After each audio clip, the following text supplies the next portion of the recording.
In today's video, we are popping off with a lobster risotto. This thing is absolutely delicious. Let's go. What's going on, everybody? Welcome back to another episode of More Seasoning. I am your host, Farnum, and yes, I know it has been a long ass time since we've been on here. You're probably wondering where the hell I've been. The answer is I cannot tell you. What I just did was absolutely insane, and it will be here in just a couple months, and I promise you will all get to enjoy this. It is gonna be absolutely nuts. Hey, but right now we need to focus on today's video, and that is gonna be this beautiful butter poached lobster herbed risotto. My goodness, is this thing absolutely stunning. Now I know lobster's a little expensive. If you wanna swap it out for shrimp or some other kind of seafood, by all means, go ahead. Very simple, same process. Just know that I got my lobster tail for $5 today, so even though the economy is crazy, I guess lobster tails are down. You know the deal. We're about to get into this beautiful dish right now. Let's hit the ingredients. All right, the ingredients you're gonna need are Arborio rice. This is risotto rice. Lobster tails. This one right here, $5. I swear, go to your grocery store. Lemon. All seafood needs lemon. Shallot. Garlic. A red hot chili pepper. I don't know why I sang that, but hey. Parmesan. It's not risotto if you don't have butter. Some mushrooms. I got a little mixture of mushrooms in here, but you can do whatever mushrooms you want. Seafood stock. We're making lobster risotto. You need seafood stock. Some optional white wine. Peas. They can be frozen. And lastly, spinach. It is prep work time, and the first thing we're gonna do is take our seafood stock and pour that into a pot, and then we're gonna pop it on the stove and bring that to a low simmer. All right, now we're gonna prep our lobster tails. This is two parts though, so make sure you pay attention. The first thing we're gonna do is we're gonna cut our lobster tail up the top, down the bottom, all the way through, and then we're gonna gently pull our tail out. So we're gonna poach these lobster tails in butter. Now, if you just throw them in butter, they're gonna curl up, they're not gonna look pretty. So what you wanna do is skewer these. Now, just to prove to you, you can skewer these with anything. I've got some chopsticks, I've got a little meat thermometer, and a crab picker. So we're gonna start from the front, and we're just gonna follow it all the way back, and then we're gonna pop it into the tail just like that. And when we pop that in the butter and it heats up, it's just gonna prevent it from shrinking and running away. All right, as you can see, we've got our lobster skewered with multiple different items. It doesn't matter, we're just gonna keep them straight. Next, don't throw the shells away. There's so much flavor in here, so what we're gonna do is we're actually gonna bring the shells over here. As you can see, we've got this on a nice little simmer, and we're just gonna pop our shells in there so all of that flavor unleashes into that stock that's gonna go into our risotto. Next, we got a shalala. Watch this, one shot. Okay, well, it was supposed to stick, but it didn't. All we're gonna do is take the top off, peel that skin out, then we're gonna go ahead and run some slices through the middle, then through the top, and give this a nice fine chop. Scoop it up into the bowl. Next, we've got the devil's. We're gonna go ahead and thin slice this up, and when I say thin, I mean thin like this. We're looking for 10 to 15 of these slices. We just want some pops of color, little pops of heat, nothing crazy. Scoop it up into the bowl. Next, grab about 4 garlic cloves, fine chop them up, scoop it up into the bowl. All right, now you're gonna finely chop these mushrooms up. If you have a food processor, use that. It's a lot quicker, honestly. I got this little guy. I'll link it down below. It was only like, I think $25 for this thing, and I use it all the time. Literally, watch how fast this is. You pop the mushrooms in, we're gonna go ahead and lock it, and then we just chop. Come on now, look at that. Literally 8 seconds and we're done. All right, peep me out like a baby chicken in the wild. Get it? Peep me out, no? All right, anyway, look, we got our lobster tails right here. We're gonna poach it in this pan. Wow, that is hot. I almost just removed my fingerprints again. Then we've got our risotto pan right here, and this pan, you might be like, what the heck is that for? We're gonna put our spinach and our peas in there just to kind of warm them up, brighten them up, and then we're gonna blend them. Now, if you don't have a blender, just skip that step. Your risotto won't be green, but you do need a blender for this. Anyway, let's get it popped. First things first, we got our butter. We're going into a small saucepan. And the reason we're doing a small saucepan is it's gonna take less butter to create a deeper amount of butter once it's melted, right? So we have this small pan, you see how it's melting? Now you can already tell, like when this is fully melted, it's gonna be like, you know, a 1/4 inch deep, which is gonna help us poach this lobster. Another important thing, we gotta keep this on the lowest heat that we can. We wanna slowly poach this lobster. It's gonna go real slow. Next, in our middle pan, let's go ahead and turn that on a medium heat, and we're gonna hit that with some olive oil, a couple tablespoons. First things first, the mushrooms are going into that pan once it's got some heat on it, just like that. Make sure you get all the mushrooms out. That's that beautiful umami flavor. And then immediately, I wanna see you get this moving. These are gonna toast up nice and quickly because they're cut so finely. All right, now we're going in with our shallot and our chilies.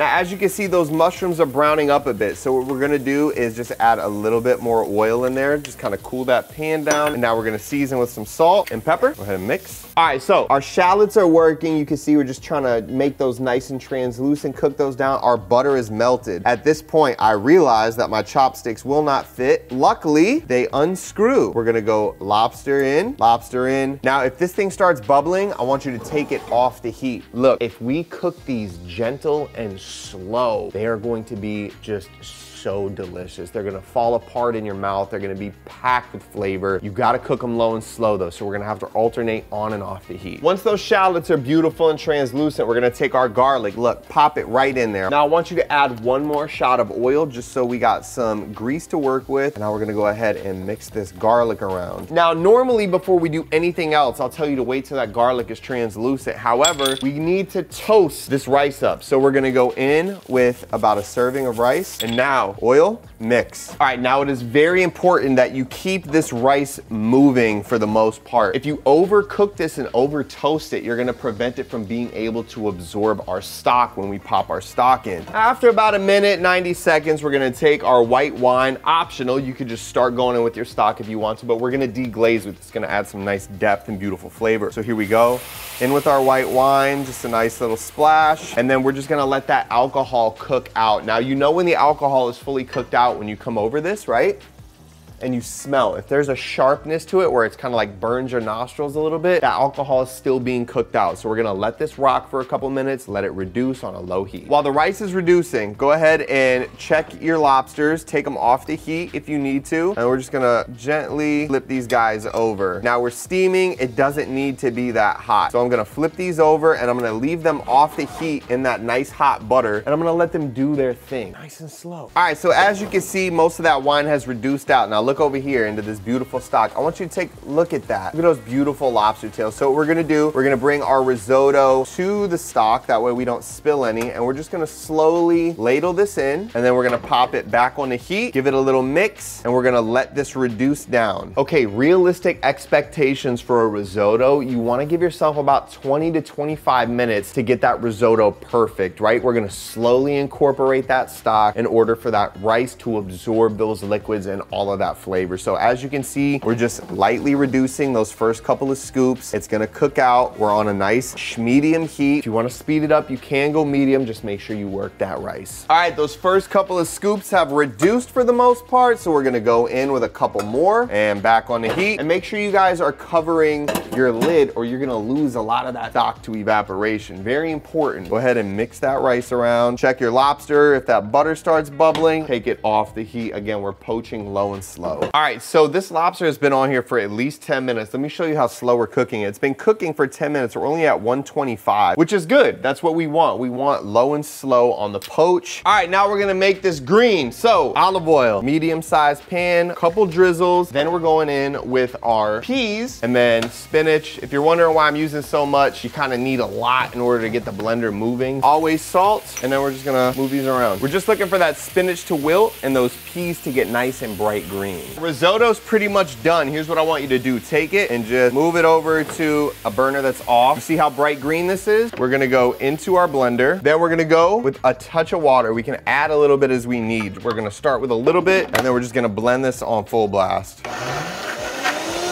All right, right off rip, you can see we need more water, so we're just gonna go in. Also, I'm being an idiot. Never blend something hot with the lid fully on. Grab a paper towel, just hold it loosely over, that way that steam can escape or it's gonna end up on your ceiling. All right, as you can see, we've got this bright green pea and spinach puree. Make sure you salt to taste that. Our risotto is now done, so now we're gonna add our butter and our cheese to cream that up. Now remember, this has salt in it, so we're not gonna add any salt to this risotto until we're done doing the cheese and the butter. Let's go ahead and mix. A great chef once told me your risotto wants to be like your shoulders relaxing. So when you put it into a bowl, it's stiff and then it comes down like that. So let's make a nice pile of it just to demonstrate. Here we go, right there. And as you can see, relaxing down. This is perfectly done. If you want to flavor that risotto in any way, please, you cannot flavor it until it is fully cooked, because if you add something in there before, like gochujang, any kind of sauce, a puree, you have to understand you're gonna prevent that rice from absorbing the liquid and it's not going to cook. So do not add anything until the very end. Let's go for a little taste test just to see our salt level.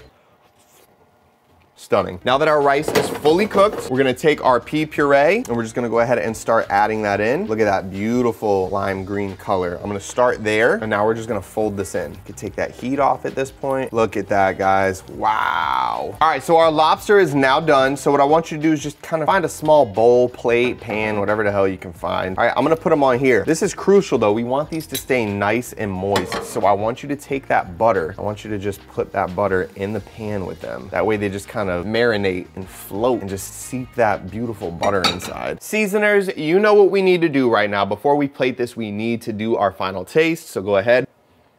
Taste. Could use a touch of salt, just a touch, literally just a touch, and a kiss of pepper. Go ahead and mix that in. Make sure we get that off the heat. We don't want to cook that anymore. All right, before we plate this thing, I forgot one small detail. So this lobster is actually going to sit on the top of that plate. This lobster, we're gonna incorporate that into the risotto. So we need to cut this up nice and cubed. So just like anything else, we'll just do some fine lines of it, just like that. Boom. Look how that's just butter just falling up. Oh my goodness. And then just little cubes of lobster. We'll take that risotto and we're just gonna take this lobster, we're gonna scoop it up into the risotto, and then we're just gonna mix that in. And now, instead of just having big chunks of lobster when you eat, you're gonna have little bites of lobster in every bite as well. Now that's a mother dish. Let's go B-roll.